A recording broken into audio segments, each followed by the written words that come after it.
नमस्कार दोस्तों, मैं हूं मनोज कौर गुप्ता। आप देख रहे हैं मेरे चैनल को। इसका नाम है रेगुलर क्लासेस फॉर अकाउंट और सामने आपको दिख रही है इनकम टैक्स की बुक एससी मल्होत्रा वाली। चैप्टर चल रहा है income from house property. Question number चलेगा 33। और अगर मैं इंट्रोडक्शन हर बार दे रहा हूं तो समझ जाना कि भैया बस आदत सी बन गई है, देना ज़रूरी है, क्योंकि कोई भी अगर नया बच्चा देखता है तो उसे पता होना चाहिए कहाँ पर कौन सा चैनल ये पढ़ रहा है, कौन पढ़ाने वाला है। इसीलिए बोलता हूँ, क्योंकि जो लगातार देखता है उसे पता है कि हर वीडियो में यही चलने वाला है। तो 33 क्वेश्चन देखते हैं।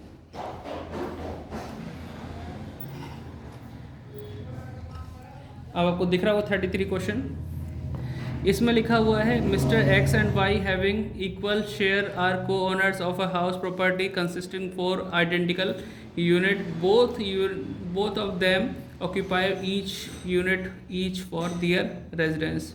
यानी दो ऑनर हैं, दोनों के पास जो है टोटल मिला के 4 यूनिट हैं, जिसमें से एक यूनिट उन्होंने खुद रख रही है रहने के लिए, बाकी वो किराए पे दे रखा है। यानी residence and other 2 unit are let out at a rent of rupees कितना है इसमें 5000 पर मंथ पर यूनिट। ठीक है। इसमें आगे लिखा है municipal valuation of house property is 2 lakh दे रखा है and the municipal tax are 10% of such municipal value which are paid by the SSC during the year. SSC ने पे किया। The other expenses are follows repairing charge rent connection और ये सब insurance ground rent, इनका कुछ नहीं होने वाला, सिर्फ इंटरेस्ट और लोन जो दे रखा है उसका यूज़ होगा। Interest loan is taken for house for the year 80,000 दे रखा है। फिर आपको दे रखा है इसमें out of the let out unit 1 unit remain vacant for 5 month during the previous year. Previous year में 5 महीने खाली भी रहा है मकान, एक यूनिट आपकी। Compute the income from house property for both person for assessment year 23-24 के लिए दे रखा है। तो इसे सॉल्व करते हैं। अगर आपको बुक ये नहीं है तो स्क्रीनशॉट जरूर ले लें। ठीक है, अब करते हैं सॉल्यूशन, समझाते हैं आपको। तो बच्चों यहाँ पे कराते हैं, समझाते हैं आपको। Computation of taxable income from house property for the assessment year 2023-24। अब इसमें 4 पोर्शन थे, तो वो पोर्शन का चार्ट में कहीं भी बना सकते हैं साइड में। अब 4 है, 1 2 3 4। ठीक है, फर्स्ट सेकंड थर्ड फोर्थ, ये 4 यूनिट हैं। ठीक है, एक तरह से 25% पार्ट इसका, 25% इसका, 25% इसका और 25% इसका। पहले 2 यूनिट आप मान लीजिए कि उसने खुद के रहने के लिए यूज़ करी हैं, फर्स्ट सेकंड। थर्ड और फोर्थ हमारी जो है वो लेट आउट के लिए है, लेकिन इसमें से मानना होगा कोई ना कोई एक ऐसी यूनिट है जो खाली भी रही है। ठीक है, तो ये एक चार्ट है, थोड़ा सा याददाश्त के लिए रहेगा मेरे पास कैसे से करना है। First point 25% of house is use for self residence by mister x. जो फर्स्ट यूनिट उन्होंने मिस्टर एक्स ने रखी उसके लिए कर रहे हैं। तो जिसमें हम खुद रह रहे हैं उसके लिए क्या होता है, सब कुछ नील आता है, लेकिन देखिए आप ग्रॉस एनुअल वैल्यू नील लिखा, लेस म्यूनसिपल टैक्स नील लिखा, एनुअल वैल्यू आगे नील, और deduction under section 24 30% of A B वो भी नील आएगा। इंटरेस्ट लोन 80,000 था, उसको 25% निकाला तो 20,000 आ गया। तो टोटल किया 20,000 माइनस किया, माइनस के 20,000 लॉस फ्रॉम एचपी। पहला पोर्शन पहली यूनिट से हो गया ये। ऐसे ही हम करेंगे सेकंड यूनिट, थोड़ा सा आगे बढ़ाते हैं, सेम टू सेम करना है। आप चाहें तो ऐसे ही खुद से कर सकते हैं। 25% of house is use for self residency by mister y के द्वारा यूज़ किया जा रहा है। तो ग्रॉस एनुअल वैल्यू नील है, म्यूनसिपल टैक्स नील हो गया, माइनस किया, एनुअल वैल्यू भी क्या आ गया nil, less deduction under section 24 30% of A V nil, और इंटरेस्ट लोन 80,000 था, 25% 20,000, और same to same answer loss from H P 20,000 आ गया। कोई दिक्कत तो नहीं, आराम से हो गए दोनों चीज़ जिसमें हम खुद रहते हैं। अब आगे बात किराए पे देने वाली, तो आप इसे नोट डाउन कर लेना। आपने दोनों हिस्से कर लिए होंगे। वीडियो पॉज कीजिए, आराम से नोट डाउन कीजिए, पेज पलट रहा हूँ। अब आती है बात, थोड़ा सा स्टैंड ऊंचा करना पड़ेगा। ठीक है, थर्ड यूनिट जो है हमारी 25% of house is use for let out, और इसमें लिखा म्यूनसिपल वैल्यू 2 लाख का 25% 50,000, फेयर रेंट लिखा हमने नील, और एक्चुअल रेंट हमने लिखा 7 महीने का, क्योंकि 5,000 इंटू 7 मकान खाली रहा, इसी को हमने वैकेंट सोचा है। अब हमने देखा इन दोनों में से ज़्यादा कौन सा है, 50,000 एक्सपेक्टेड रेंट हो गया, actual rent same to same लिख दिया।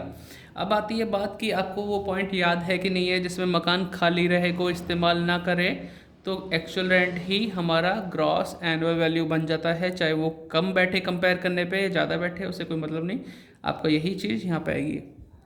अगर मकान खाली रहे लेकिन खाली समय में मकान मालिक खुद इस्तेमाल करने लगे तो नॉर्मल कंपैरिजन होता है। लेकिन मकान खाली रहा है और किसी ने इस्तेमाल नहीं किया, बंद पड़ा है, तो उस केस में जितना किराया मिला है वही हमारा ग्रॉस एनुअल वैल्यू माना जाएगा। तो फिलहाल 35,000 वही हमारा यहाँ पे आ गया।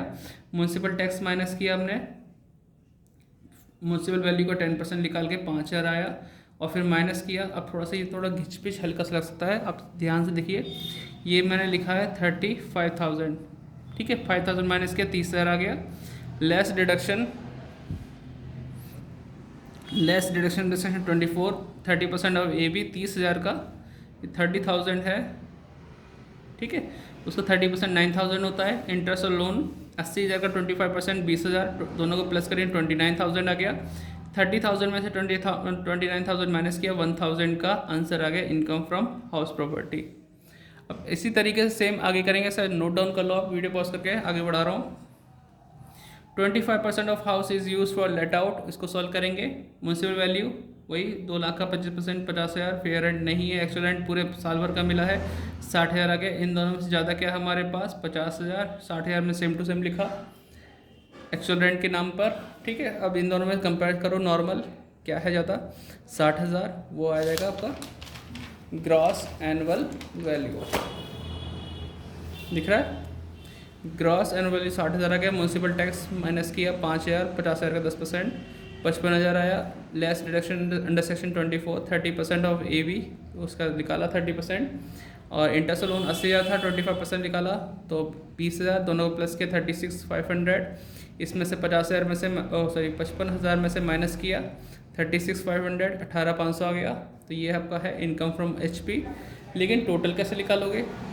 टोटल इनकम फ्रॉम एचपी, पहली यूनिट में लॉस, फिर ये लॉस ब्रैकेट में लिख दिया, फिर प्रॉफिट, तो पहले प्रॉफिट जोड़ लो 19,500, 40,000 का लॉस है तो उसमें से माइनस किया, लॉस बचा 20,500। लेकिन loss for mister x 20,500 divide by 2, loss for mister y 20,500 divide by 2, ये आंसर आ गया 10,250। ये हुआ क्वेश्चन खत्म। बताओ भाई समझ में आया नहीं आया? आप इसे आराम से नोट डाउन करो, और वीडियो डिस्क्रिप्शन कुछ लिखा है, पढ़ना उसे, ठीक है।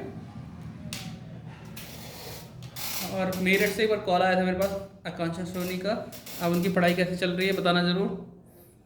शायद मुझे लगता है उन्होंने हमारे चैनल की हेल्प की थी, शायद 200 की मनी उन्होंने सेंड की, पता नहीं कितने की है, मुझे ऐसा लगा क्योंकि कॉल आया था उस दिन, उसके बाद से ही वो हेल्प आई। तो करते रहो हेल्प, चैनल को सपोर्ट करते रहो। मिलते हैं नेक्स्ट वीडियो में, बाय।